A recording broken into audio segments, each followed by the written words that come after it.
Olá, eu me chamo Leonardo Volpatti, sou sócio do escritório Lima Nunes Volpatti, Advocacia e Consultoria. E hoje nós vamos falar de direito imobiliário, especificamente sobre incorporação imobiliária. Vamos lá?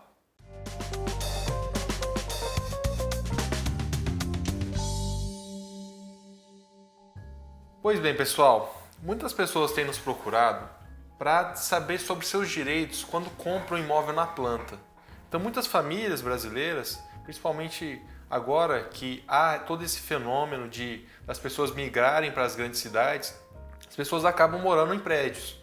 E muitas vezes essas pessoas veem na rua propagandas de corretores, de incorporadoras, de vendendo o imóvel na planta, ou seja, um imóvel que vai ser construído. Ou seja, há um terreno e você compra uma fração ideal, você compra uma promessa de ter ali um imóvel no futuro. Então, é diferente, por exemplo, de você comprar um apartamento já quitado, um apartamento que existe fisicamente. Você está comprando um sonho, você está comprando um projeto que será realmente entregue para você ao longo do ano. Nesses casos, como nós sabemos, há realmente alguns cuidados que se tem que tomar quando você faz uma contratação de um empreendimento dessa monta. Então, muitas vezes, o corretor ele tem que ter o trabalho, tem que ter o profissionalismo de mostrar para vocês o projeto do que vai ser feito. Muitas vezes há a maquete, muitas vezes há realmente a dimensão, se vai ter área de lazer, se não vai, qual que é o perfil dos apartamentos, qual que é a data da entrega do apartamento, ou seja, você está comprando um empreendimento e tem que ter uma data de entrega.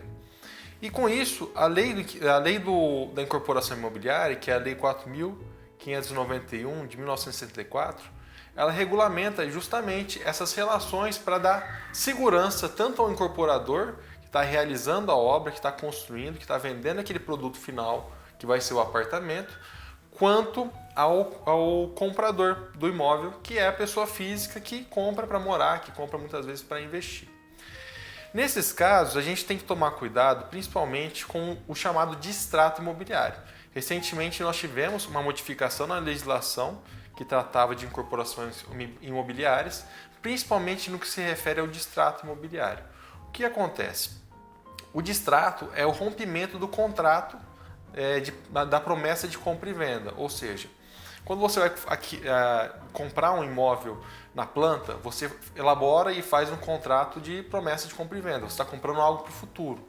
Diferente de um compromisso de compra e venda, que é quando há um apartamento físico já construído que você está comprando. No contrato de promessa de compra e venda, muitas vezes você não conseguiu pagar, você desistiu da obra, você viu que houve uma mudança do projeto, ou seja, quando você fez o contrato, tinha um memorial descritivo, tinha o estilo do apartamento, tinha todas as informações sobre aquilo que seria construído e o incorporador não fez da maneira como estava planejado. Então você quer distratar, ou seja, você quer romper com o contrato. Então o distrato em si nada mais é do que um contrato de você se desobrigando daquele compromisso inicial que você havia feito através do contrato de promessa de compra e venda. Nessas situações, a gente tem que ver duas situações específicas, que quando há a culpa do comprador ou a culpa do incorporador. Ou seja, quando você está distratando porque você não está pagando o imóvel ou o incorporador está rompendo o contrato com você porque você não está pagando, o que acontece muitas vezes, né? A gente tem um planejamento, mas muitas vezes perde-se o emprego ou acontece uma situação na família, enfim. Então tem que desfazer esse contrato. Quando isso acontece, geralmente, apesar da legislação recente dizer que tem que ter uma retenção de 50% para incorporador, ou seja, se você pagou 100 mil no apartamento, teoricamente, pela lei atual, a incorporadora teria direito de ficar com 50% dos 100 mil, ou seja, 50 mil. Há tribunais, principalmente o Tribunal Paulista, do TJSP, que tem entendido que esse valor de retenção para a incorporadora, esses 50%, é um valor muito alto. Então eles têm entendido que, na verdade, a multa contratual, a penalidade por esse distrato, fica em torno de 10% a 20%, a depender da situação fática. Qual o prejuízo de fato que se levou para a incorporadora que perdeu realmente a expectativa de receber receita com base na contratação do empreendimento que ia ser construído. Então, tem esse disparate hoje, a legislação fala em 50%, mas para uma interpretação contratual pró-comprador, o Tribunal de Justiça de São Paulo mantém a multa entre 10% a 20%, ou seja, você pagou 100 mil reais no apartamento, se você distratou, se você rompeu o contrato, a incorporadora ela tem direito a ficar entre 10% a 20% apenas desse valor. Então tem que tomar cuidado com isso. Em muitos casos as incorporadoras elas não têm interesse, elas têm um interesse realmente de reter o maior percentual possível, ou seja, querendo negociar 30%, 50% para ficar com o valor que você pagou, e isso jurisprudencialmente, ou seja, os tribunais não têm aceitado só entre 10% a 20%.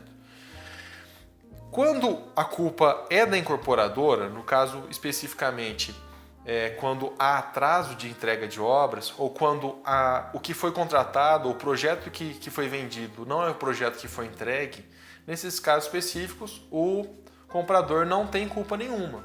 Então você tem o direito, você comprador, de receber tudo que você pagou à vista e também com multa. Geralmente essas multas elas são acordadas no contrato, ou seja, às vezes no próprio contrato tem multa de 25% em caso de atraso de obra, ou 25% em caso de inadimplemento. Então essa multa de 25% ela é aplicada tanto ao incorporador, se faltar com adimplemento no atraso da obra, quanto ao comprador do imóvel quando deixa de pagar. Então, nesse caso específico, os 25% pelo atraso na obra, ele é cobrado. Então, você tem o direito de receber, por exemplo, no caso nosso, de 100 mil reais à vista e receber mais 25% desse valor que você pagou a título de multa pelo atraso na obra. Isso se você quiser realmente destratar, você não quer mais o empreendimento, você não quer mais o imóvel. Mas no caso, por exemplo, que você quer um empreendimento, você quer ficar com o imóvel, você acredita naquele projeto, só que houve atraso realmente na entrega da obra, a gente pode pensar também em uma multa, né, que é feita de 1% em cima do atraso por mês. Ou seja, a cada mês que a incorporadora atrasa na entrega da obra, vai ser cobrado 1%. Então essas são as situações, principalmente quando a culpa é da incorporadora por atraso em obras. Em muitos casos se discute também a questão do dano moral, ou seja, muitas famílias compram um imóvel na expectativa de realmente ter ali um local para gerar seus filhos, para constituir sua família. Então as pessoas geralmente se planejam para ter um lugar fixo, para ter a casa própria, e em muitas situações a gente vê que a pessoa às vezes contratou o empreendimento na planta com a expectativa de daqui a 3 anos ter o empreendimento pronto para casar, para ter seus filhos ali e tudo mais. E se vê numa situação de atraso por parte da incorporadora que vai entregar o imóvel em 2019, 2020.